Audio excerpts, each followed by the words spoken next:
బెంగాల్ అయితే భారతీయ జనతా పార్టీ విజయం ఖాయమైపోయింది. ఇంతవరకు కాస్త మన తెలుగు మీడియా పాపం కమ్యూనిస్ట్ ఐడియాలజీ కావచ్చు, లేదా సొంత పరిజ్ఞానం తక్కువ కావచ్చు, పొద్దున్నుంచి చాలా వరకు డౌన్ ప్లే చేసి చూపెట్టే భారతీయ జనతా పార్టీ ఇప్పుడు సచ్చినట్టు జాతీయ media from the beginning BJP domination చూపెడితే వీళ్ళు కాసేపు దాన్ని ఏమంటారు బ్యాలెట్ ఇవనేసి పోస్టల్ బ్యాలెట్లు అన్నట్టు అక్కడ నాటకాలు ఆడారు. ఇప్పుడు తప్పలేదు.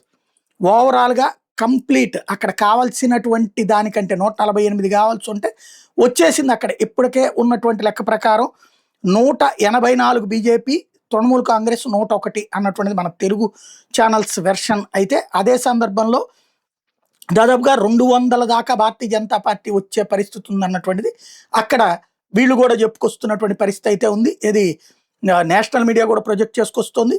దాదాపుగా 184 భారతీయ జనతా పార్టీ, 101 తృణమూల్ కాంగ్రెస్. మనం ఈ వీడియో చేస్తున్నట్టు కాంగ్రెస్ 2, లెఫ్ట్ 1, ఇతరులు 5, మేబీ ఎంఐఎం వీళ్ళందరూ అయి ఉండొచ్చు. ఓవరాల్గా మమతా బెనర్జీ ఇంత అనూహ్య ఓటమి ఊహించలేదు. దాదాపుగా 70-80 తేడా వస్తుంది. ఒకప్పుడు 2011 సంవత్సరంలో కాంగ్రెస్తో పొత్తు పెట్టుకుని మాత్రమే అక్కడ మమతా బెనర్జీ విజయం సాధించింది. బీజేపీతో రహస్య ఒప్పందం చేసుకుంది ఆ రోజున. భారతీయ జనతా పార్టీ కూడా అప్పుడే 2 సీట్లు ఏమో వచ్చినాయి. అదే సమయంలో భారతీయ జనతా పార్టీ ఎంకరేజ్ చేసింది తను కొట్లేని చోట్ల. అక్కడ కాంగ్రెస్ పార్టీతో కలిస్తే ఆ రోజున ఆవిడ సాధించినట్టు ఇప్పుడు భారతీయ జనతా పార్టీ సొంతగా విజయం సాధించడం అక్కడ అన్నటువంటిది మమతకి ఊహించినటువంటి పరిణామం. నిన్ననే ఆమె ముఖ్యమంత్రి ఇంటిని ఖాళీ చేయడంతోనే అసలు విషయం అర్థమైపోతుంది.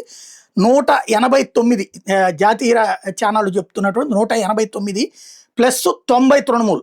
అదే సందర్భంలో కాంగ్రెస్ లేదు, లెఫ్ట్ 2, ఇతరులు 1 అన్నటువంటిది నేషనల్ ఛానల్ చెప్తున్నటువంటి లెక్క.